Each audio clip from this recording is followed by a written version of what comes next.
Hey, all you hockey math fans out there. Today we're looking at systems of equations with the special situations. So, can you tell me what stadium am I in right now? Hint, it's a hockey stadium. Okay, let's get to it. Okay, so today we are looking at systems, and perhaps more importantly, you're going to notice that if you've been watching a lot of these videos, I always use a black background. And today I'm using a white one, because we're looking at special things. And so why not use a special color? So we're going to use a white background today. It never happens. This is like a collector's edition. So special situations. And when we're talking about special situations, your math teacher goes and says, hey, we're going to do systems of equations and special situations. They are talking about basically two things. They are talking about all solutions, no solutions,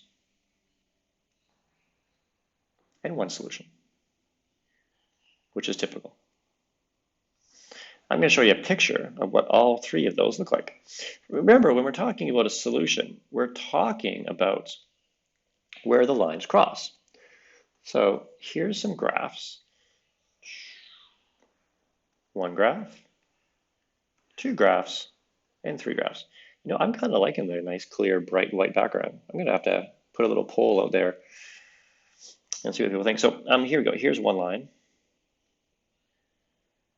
Now I'm going to draw one line on all of these graphs. And then I'm going to add the second line to demonstrate the different situations. Let's make this all nice and really colorful. Let's get some green. So I'll make this the one solution. This is what you typically are doing. I'll make this one be all solutions. And I'll make this one be no solutions. What line should I? Let's get a nice happy, or a gold. What a gold color. That'll show up nicely. So one solution. Where does the line cross? So boom. This would be one solution. This is the only place where the line crosses.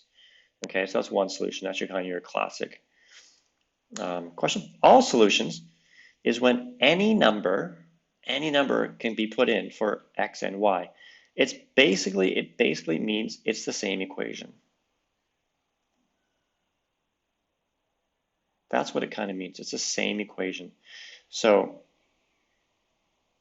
what would the lines look like? The lines would literally be on top of each other. Kind of like that. They're the exact same equation. And when there's no solutions, they never cross each other.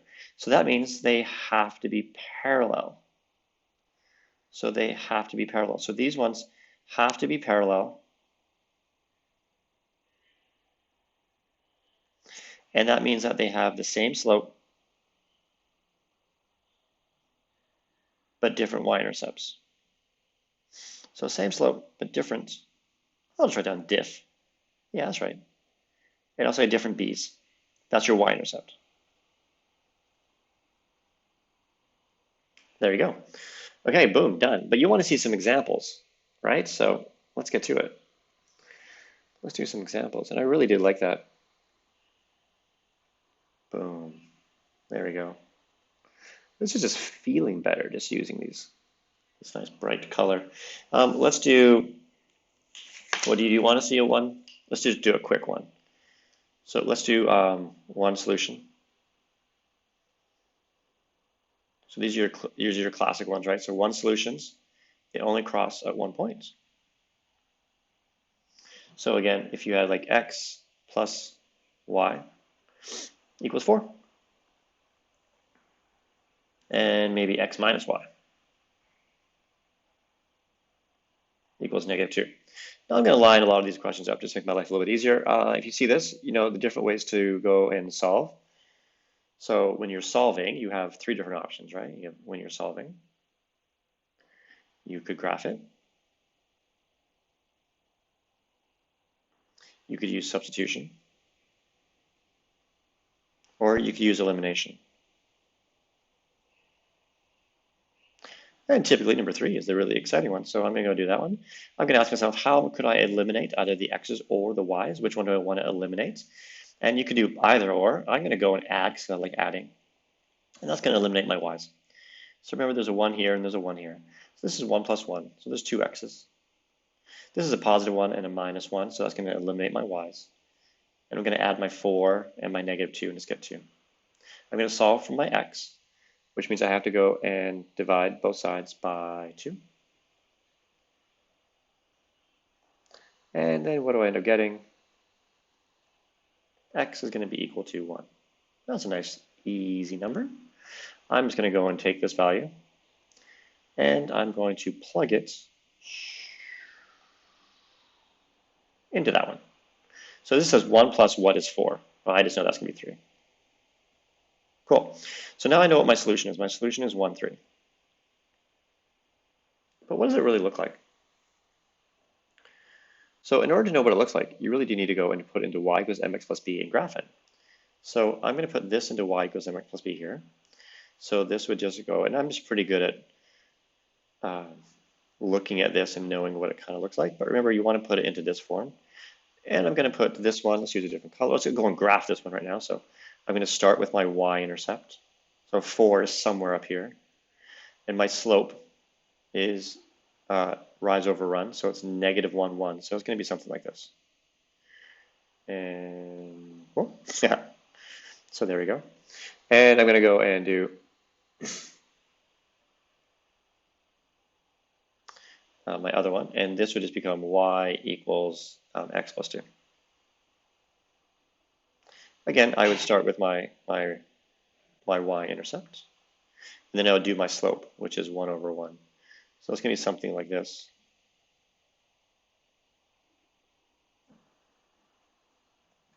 And if I just take a look at that graph right now, and I said, okay, so this is where it crosses basically, right? Basically, does that look like 1, 3? Could it be 1, 3? Yeah, I think so. I think so. So that's your classic one, right? What do you want to do next?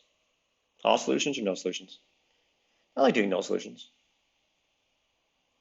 So no solution, again, is when you have parallel lines. So that means the lines never cross. The slope is the same. The slope is equal. And your b's,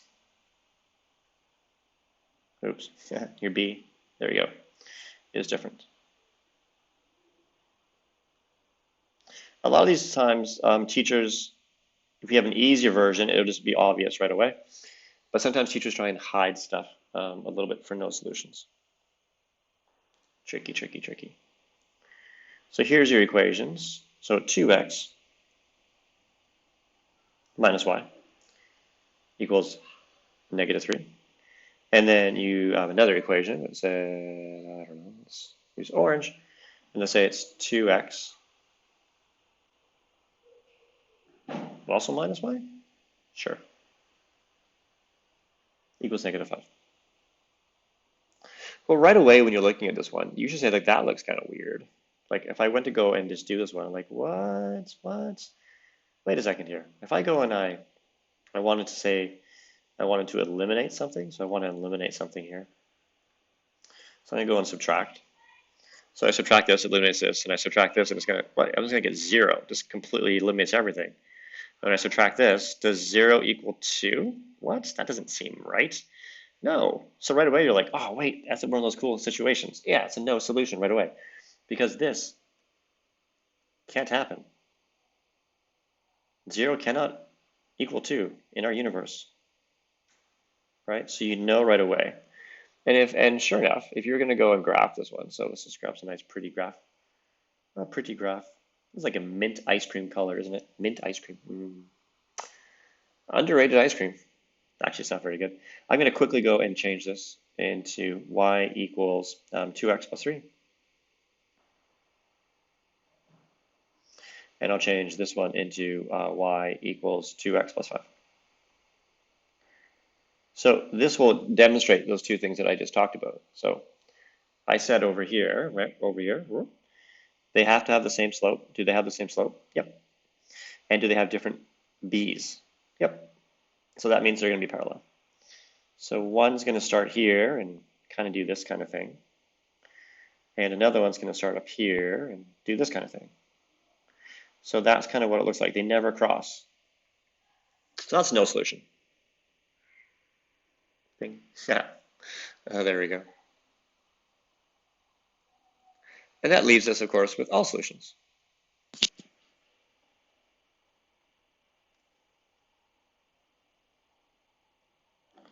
So are all solutions.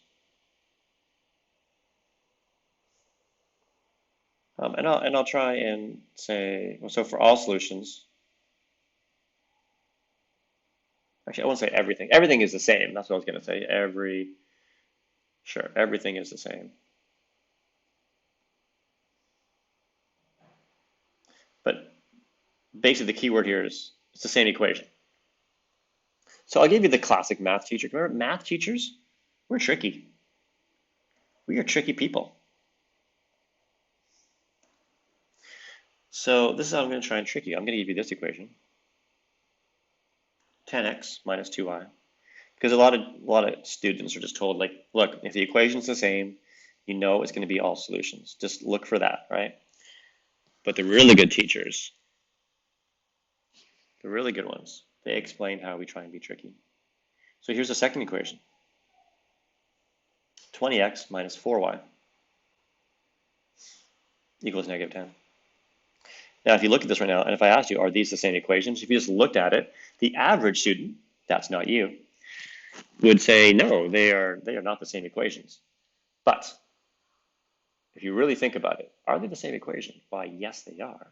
Because if I took this entire equation and I divided it by 2, which I can do that to both sides, right? I can do that, my little laws. If I did that, what would happen? It would become 10x minus 2y equals negative 5. Oh my gosh. So a teacher tried to hide it. You know, yeah, I know, right? I heard you were there like, oh, teachers are so not nice. For sure. Sometimes we're just not nice people. Yep, I get it. What's another way that they can go and try and do it? I've seen teachers do this, where they put stuff like in brackets. Would that be a good one to do? Sometimes they'll put stuff in brackets to try and hide it. I don't know. So I've kind of seen this stuff. So they'll do stuff like this just to make it look weird, just to try and hide the fact that it's the same equation. Because it's the same equation. If it's the same equation, you're going to get the same graph. So you're going to get basically a graph with lines on top of each other. That's all you're going to do. So you're just going to get like, like here's my first line. And then like here's my second line. Oh my gosh, it's on top. So that means it's all solutions. So what does that mean? What does that mean? I can put any number in. Put any number in for x and y, and it works. And it works. That's what it means. Boom. All right, there you go. Special situations coming right at you. Hope you enjoyed. Of course, the answer was the Montreal Forum, perhaps the best hockey stadium in the history of hockey stadiums. All right, great job out there. Go subscribe, play some hockey. Until next time, have a great day.